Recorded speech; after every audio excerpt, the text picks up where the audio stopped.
We're the crew that watches the ball drop or the ball drop in the Big Apple, right? And then we go to sleep an hour early. So that's the way I like it. You don't have it pray in the New Year service? We don't this year. Yeah, good question. Well, a lot of pastors, before they preach a message, they like to tell jokes. And I haven't been very good at that. And so I thought this morning that I would start off with a few jokes, if you're okay with that. I knew, Brian, you're okay with that, right? Okay, these are totally dad jokes. And they have nothing to do with my message whatsoever. Okay? But I just felt like, I should tell a joke. Lighten things up a little bit, So, actually, when we did the Christmas party, which this was I think the most fun Christmas party we've ever had as a church. It was such a blast. It was fun seeing some of you decorated as Christmas trees and reindeer and all that kind of stuff. So cool. I have great pictures of you guys. But one of the things, I planned so many activities that we didn't get to do them all. So next year, I've already got a list of activities to do. Well, one of my ideas was to have this joke-telling competition. I don't know if you've seen those before. There's some that go around on Facebook. I love them. They just crack me up. Because it's two people sitting across from each other at a table. And they actually have they can tag off to one of their other teammates. But they're sitting across from each other. And they have to tell a joke and try to get the other person to laugh, And so they're just going back and forth. And I'm laughing at every joke. I would be horrible at this game. All right, but it's so much fun. So here's a few jokes for you. I hope that you appreciate these. If not, that's fine. I'll just keep going anyway. But, okay. Why aren't koalas actual bears? Does anybody know? Because they don't meet the qualifications. Thank you. That's a good one. You can tell me which one is your favorite. Okay. So I was going to do a steak joke, but they're never well done. So you got it. What did the janitor say when he jumped out of the supply closet? You got it. Supplies. Okay, and one more.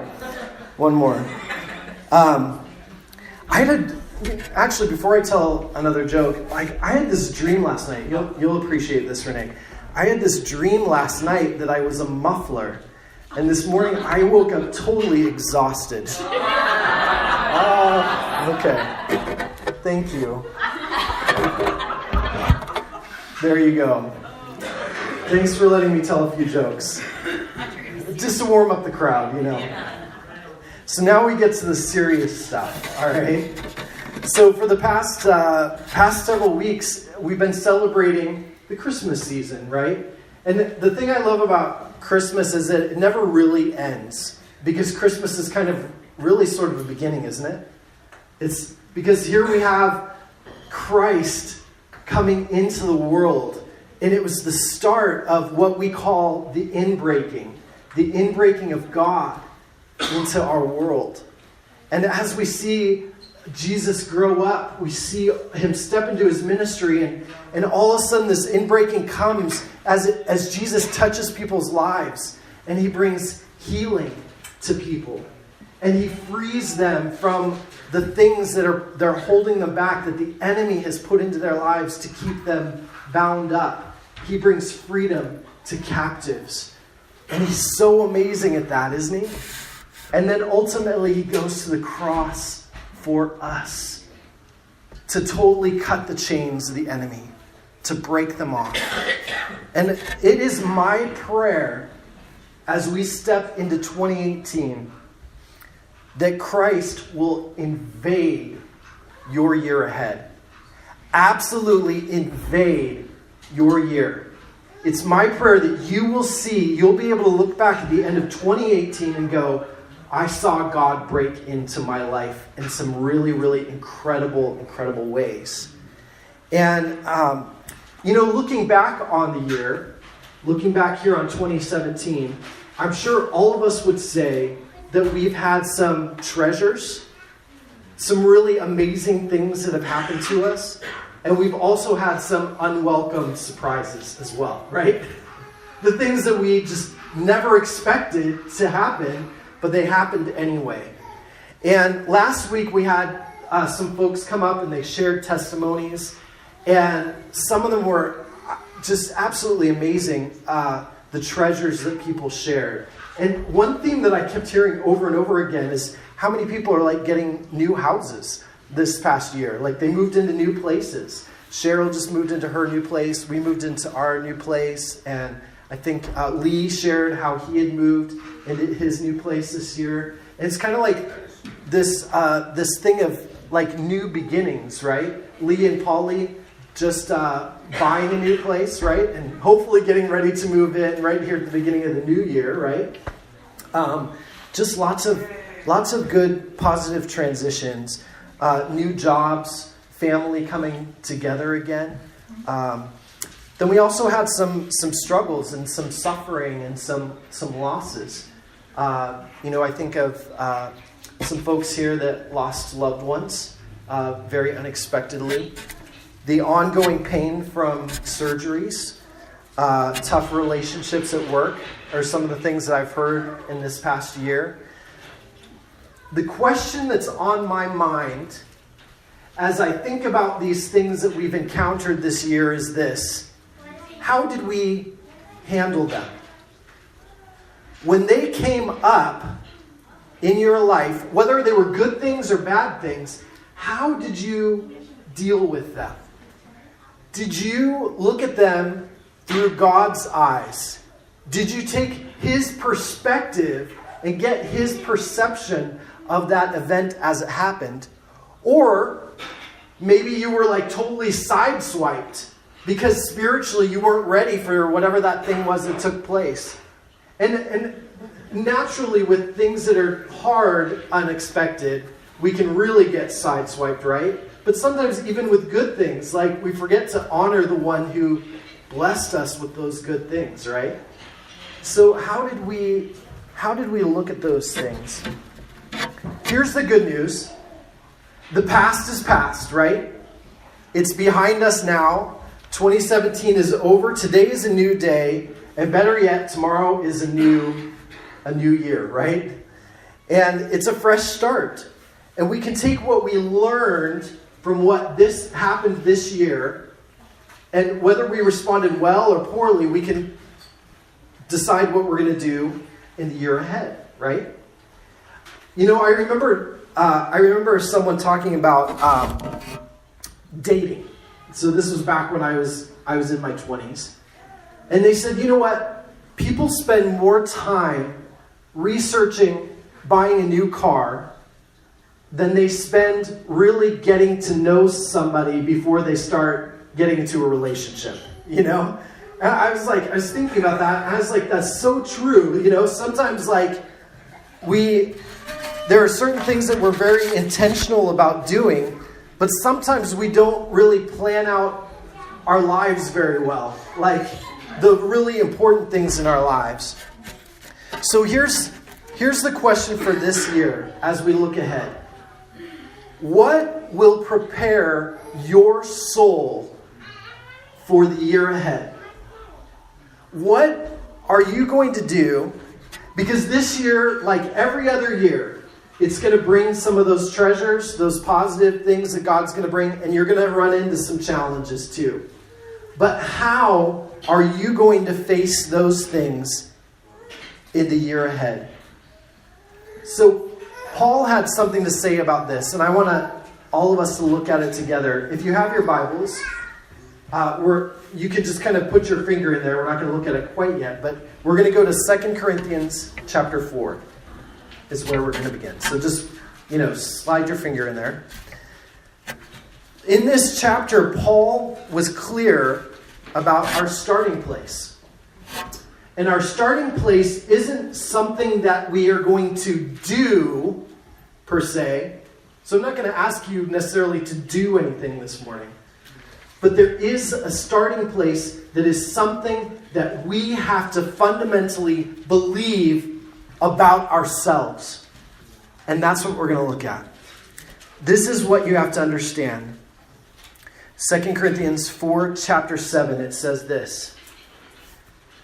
But we have this treasure in jars of clay to show that this all-surpassing power is from God and not from us. And here's what you have to understand. We are humble jars of clay. You are a humble jar of clay. And I love this because I've seen two extremes that are kind of off balance. And knowing how God sees us, how he really sees us, brings this kind of like this tension and this balance to who we are. And the extremes are this. The first is followers of Jesus who are too confident in their own ability. Or maybe even are very prideful. But all of us have probably been there at some time where we're too confident in our own power to make things happen, that we stop asking and trusting God to work things out for us. You know those times where we take the bull by the horns when God has not told us to take the bull by the horns? Is anybody with me? Anybody been there? Amen. All right, thank you. And Paul addressed this right away in this verse.